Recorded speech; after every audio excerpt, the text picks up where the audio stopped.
to join Nigeria. I'm in Nigeria, but I'm regretting joining Nigerian police. Look at those service members. They don't know what is going. See, the day that retirement date reach, now they don't know how we people that will retire 5 years now, they are passing through. And many of them tired and sickly, but defied the odds as they stormed the Federal Capital Territory to protest poor pension earnings. Their first point of call is the National Assembly, from where they marched to the force headquarters. A major demand is to be exited from the contributory pension scheme and moved to a defined benefit scheme similar to the Nigerian Military Pensions Board. They argue that this will foster transparency and diligence in police pension administration. They also lament that some pension companies are owing retirees for over 7 months. The government should exit us from PENCOM. We don't want, because we have 2 bills in the National Assembly. Exemption from PENCOM and establishment of police pension board. This issue of PENCOM, I look at it as a criminal that they form this PENCOM so that we, the junior one from the rank of constable to commissioner of police, they don't want to benefit anything. And every month they will give you 30-something thousand in a month. When you retire, you cannot see any, they can't give you money that you can even build a room. Can you imagine 2 million naira after 35 years? What signal are you sending to the serving one? The serving one have known that at the end at 2 million they will pay them. So no one is ready to lay his life for the country, no more. The pensioners are supported by members of the civil society organizations, with the Take It Back movement very prominent. Those who are retired have given 35 years of active, in short, the best part of their lives, policing the country, giving their all, placing their lives on the line. And after retirement, what do they take home? 19,000 naira every month? This is so appalling. The standoff goes on peacefully for hours, in the sun and in the rain, but not without drama.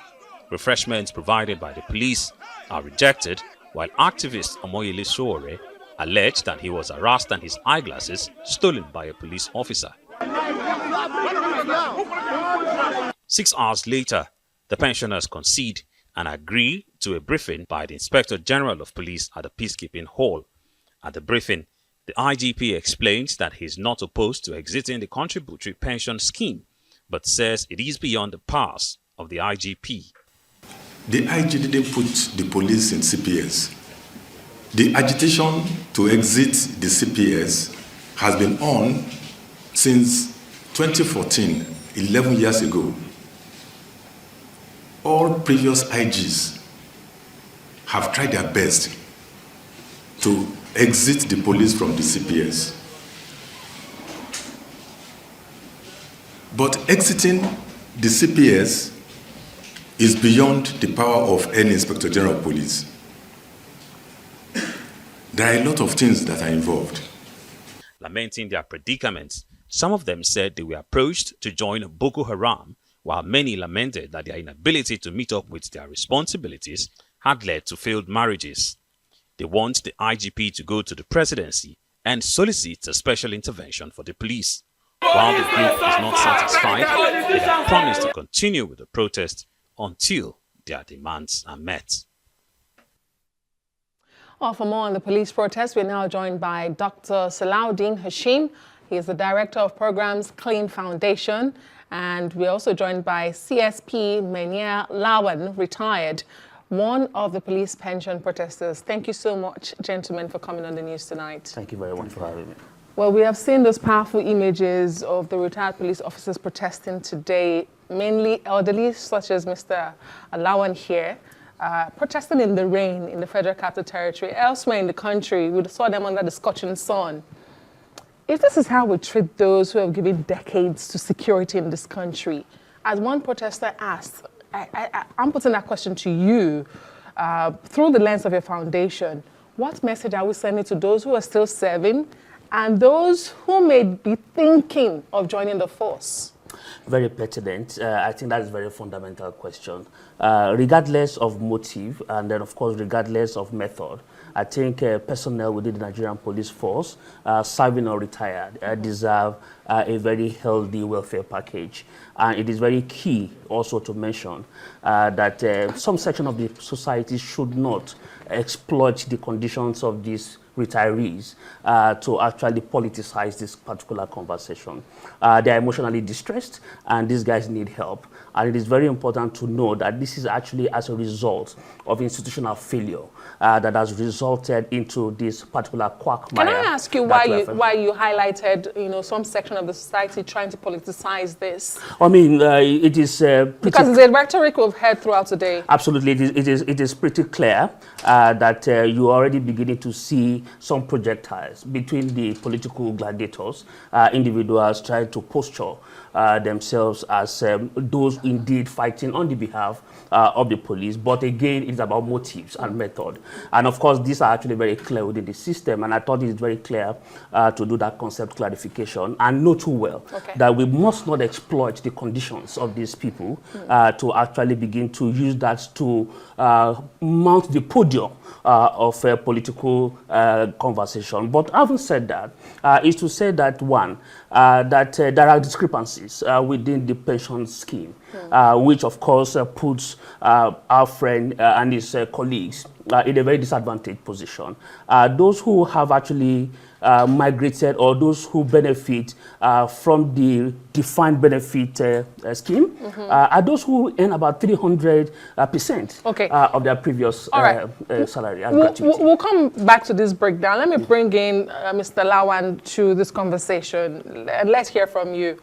And it's unfortunate that you're going through all of this after giving your life of service to this country, and you still have to protest under, the rain to push for your demand.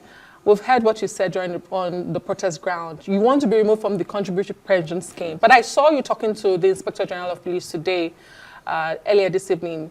He said he's helpless. He cannot remove you from the contributory pension scheme. It's beyond him. And your other demands are being attended to. He is also confident. He told the press you would not be protesting tomorrow. Were you satisfied with his answers today? No, at all. We are not satisfied with what the IG have said, in the sense that time immemorial, our predicament is known to all Nigerians, especially the lawmakers, because they have been conducting series of public hearing. And during this public hearing, they used to explain out all the predicaments affecting the retired police officers pertaining to pension issue, to the extent of comparing and contrasting our monthly intake with that of the military. So our case is a special case known to the IG and the lawmakers. But why we are blaming the IG is that the way we are seeing it, as if he is not taking the issue so serious, because we believe that with the coming of this present IGP, based with his connection with the IGP, we were happy that our matter is over. But to our greatest surprise, what we are seeing is different from what we expected earlier from this present Inspector General of Police.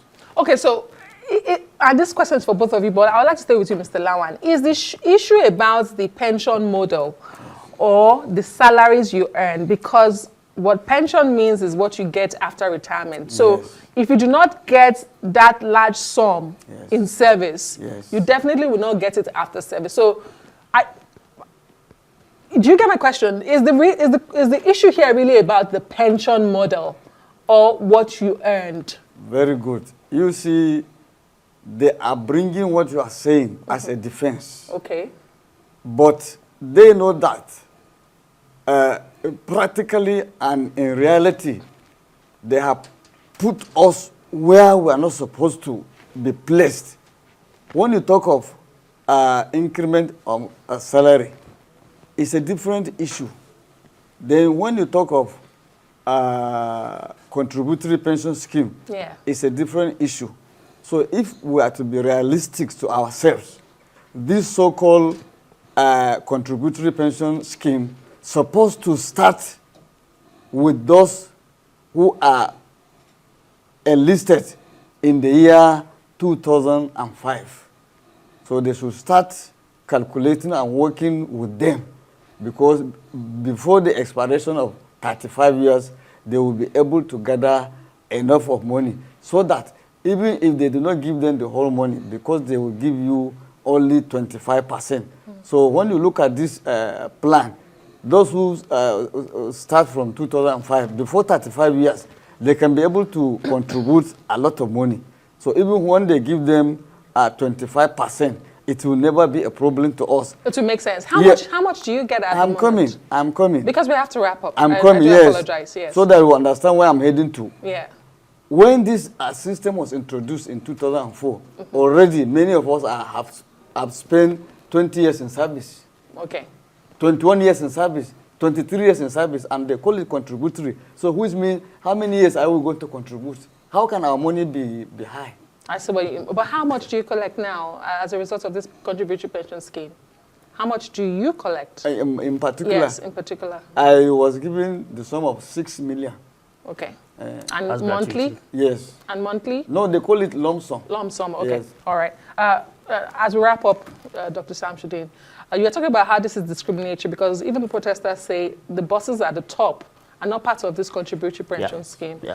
Why is that so? And like I said, is it the model or the amount they're being paid as a wrap-up? Unfortunately, it's a reflection of the society where you have the elite and those at the top who have captured the entire system.